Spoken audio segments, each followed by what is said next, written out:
হাজার হাজার দর্শকের উপর যে আপনারা নিজের নারকটা যে টেনাদের যে চ্যাম্পিয়ন হয়েছেন, এক্ষেত্রে আপনাদের বক্তব্য কি? ইনশাআল্লাহ আমার টিম অনেকটাই ভালো। আপনার নাম এবং পরিচয়টা একটু দিবেন কাইন্ডলি।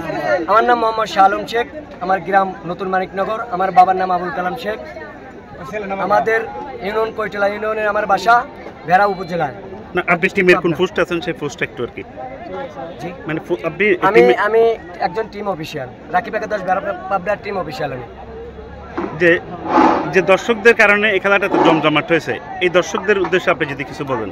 শুরু থেকেই কিছু দর্শকটা হয়তো বা আমার টিমের জন্য একটু দুর্বলতা ছিল। সেমিফাইনাল ম্যাচ জিতেছি, আমি ফাইনালে আসতে পেরেছি। আমাকে এখান থেকে আমাদের আত্মীয় বা অনেকেই বলেছে যে ফাইনালে আমরা ভালো খেলা উপভোগ করতে চাই। সেই ক্ষেত্রে আমি উত্তরবঙ্গ, দক্ষিণবঙ্গ, টাঙ্গাইল, রাজশাহী, ঠাকুরগাঁও সেরা খেলোয়াড় নাই যে আমি আজকে কৈতলার মাঠে খেলায় অংশগ্রহণ করতে পারি না।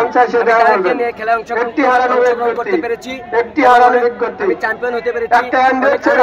কিন্তু অনেক দুঃখের বিষয়, আমি একজন সাধারণ মানুষ, আমি এই এলাকার কৃতি সন্তান, কিন্তু আমার এই এলাকার অনেক মান্যগণ্য ব্যক্তিবর্গ রয়েছে, কিন্তু আমার পাশে স্পন্সর প্লাস কোন সহযোগিতার হাত কেউ বাড়ায়নি।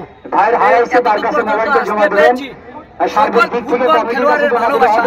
আমি সকল খেলোয়াড়দেরকে কৃতজ্ঞতা জানাই।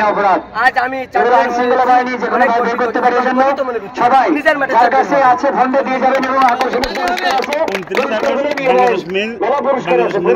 প্রতিষ্ঠাবার্ষিকী আমাদের ফেজার ফজল আরেজাক এবং সারা বাংলাদেশ প্রায় 200 ক্লাস পর্যন্ত আছে।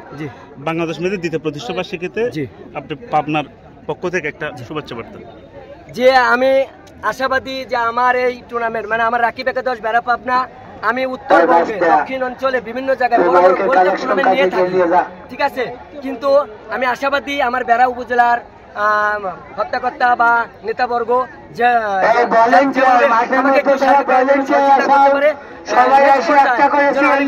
গেম খেলতে পারি আশাবাদী।